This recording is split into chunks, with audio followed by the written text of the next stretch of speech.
Luke 21, 1 through 4. As Jesus looked up, he saw the rich putting their gifts into the temple treasury. He also saw a poor widow, put in 2 very small copper coins. "Truly, I tell you," he said, "this poor widow has put in more than all the others. All these people gave their gifts out of their wealth, but she, out of her poverty, put in all she had to live on." Well, you're right, Gary. It's nice to have the choir start your message. But then I got to quit crying, so you got to make it hard.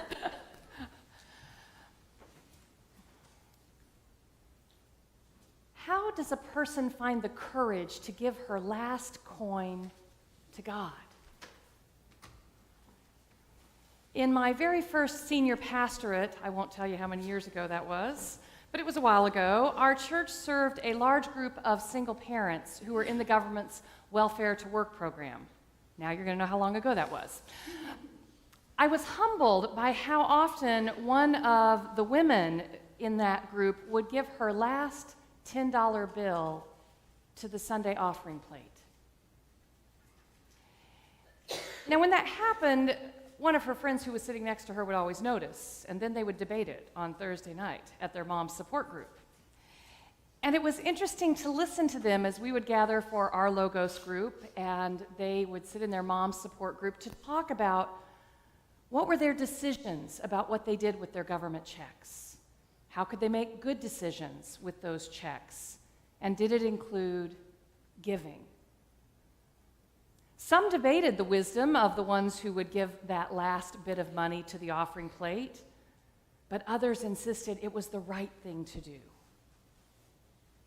But when they talked about their giving, they didn't tell one another that one was right and one was wrong.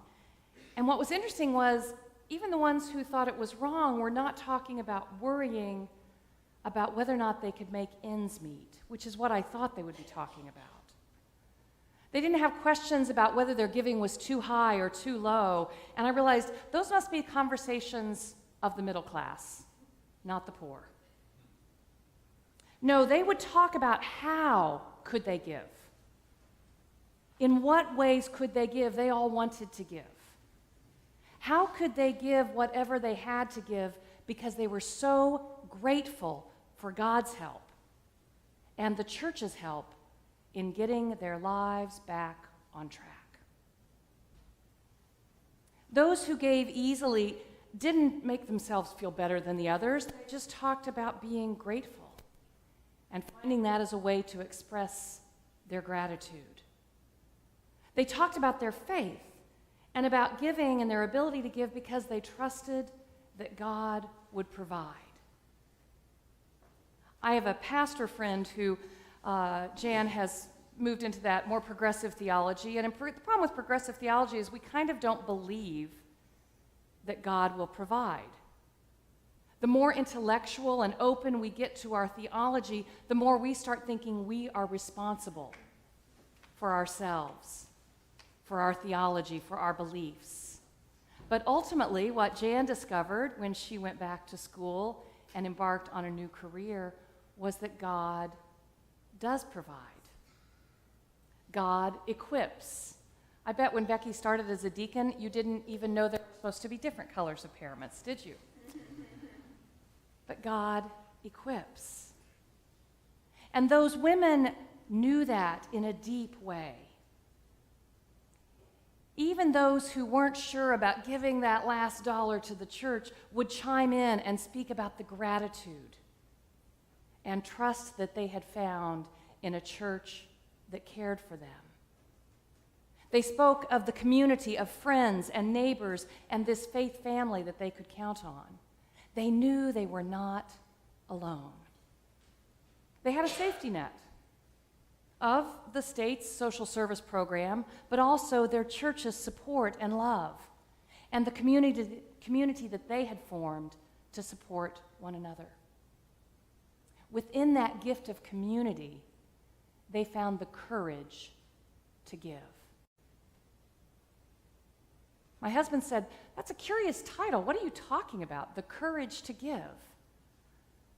But I've been looking at this scripture that I preached on so many times, and usually when I preach on it as a story of sacrificial giving, which indeed it is, but I've been wondering lately if Jesus isn't pointing more toward the widow's deep faith, her courageous trust in God and in her community of faith.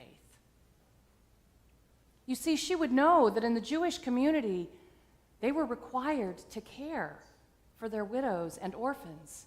She was not alone. When Jesus watches the wealthy givers giving a small portion from their wealth, he doesn't criticize their gifts. He simply recognizes that the widow's gift is different because it takes a different kind of courage to give her tiny little coins, all that she has to live on. Like those $10 bills from the women in my church, her tiny coins were not going to support the temple's great needs or balance the church's budget, Gary. Sorry about that. Yet her tiny coins mattered. Giving that last coin or a precious $10 bill from a mother's welfare check, it's a big deal. That's huge. These women had chosen to give in a way that showed how much they knew the church was changing their lives. I watched them over the months and years that we worked together as they began to trust their own judgment, rather than just a social worker telling them what to do. They talked about how they didn't worry as much as they used to once they began relying on God. They didn't feel so desperate to figure out every step of the journey once they trusted God's Spirit to guide their journey. They began focusing on one step at a time. Each step its own step. Tonight they had mom's support group. Tomorrow they had to work on their government paperwork. That was enough worrying for one day. Together they began developing a rhythm to focus on one thing at a time, one day at a time. On Sundays they relaxed and enjoyed worship and Sunday school and church dinners. On Mondays and Wednesdays, they had to focus on community college, where they had many, many classes they were required to take while the kids were in school. Tuesdays and Thursdays were for household duties, meetings with their social workers, running errands. On Fridays, they had to get their homework done and get whatever government paperwork had been sent their way. On Saturdays, they focused on their kids, helping the kids get the homework done. These women, as welfare check recipients, they didn't get days off, but they didn't care. They just gave the time they had to give to their kids, to themselves, to whatever task was before them, focusing just on that one thing at a time, one day at a time.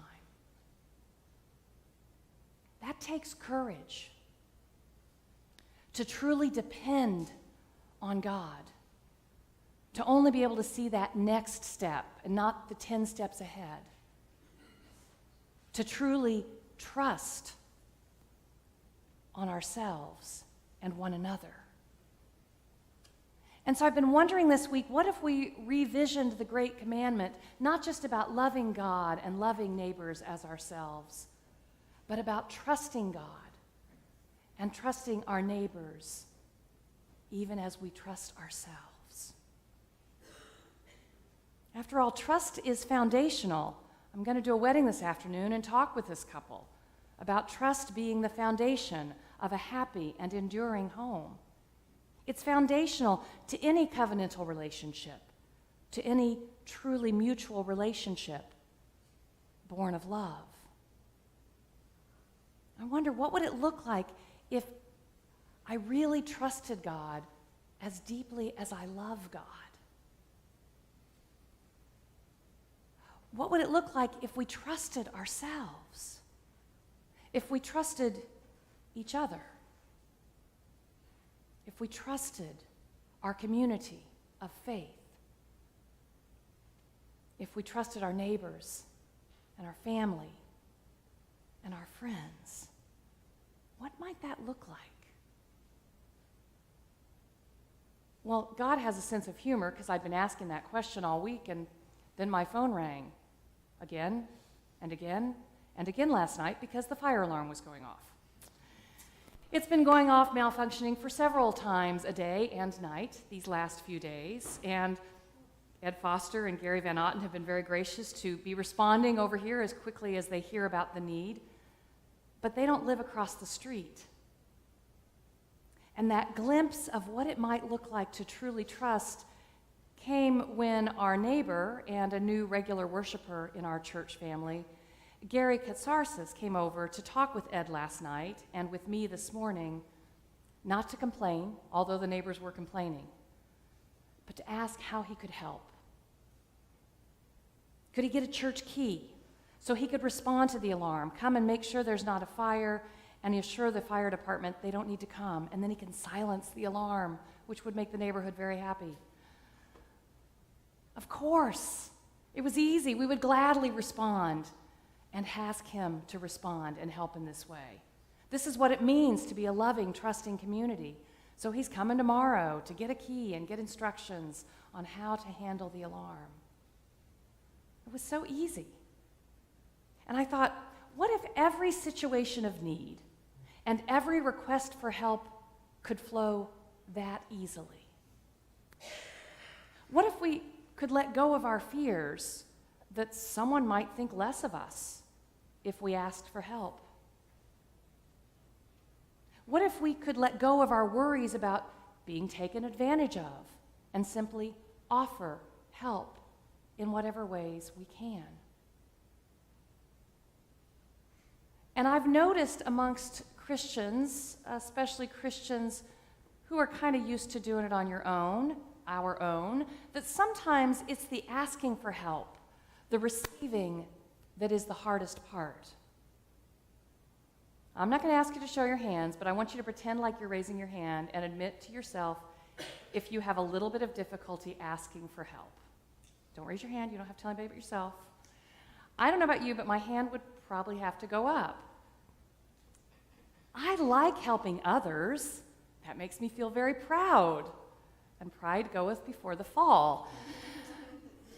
But asking for help, that's sometimes something I resist. Sometimes I even resist asking God for help.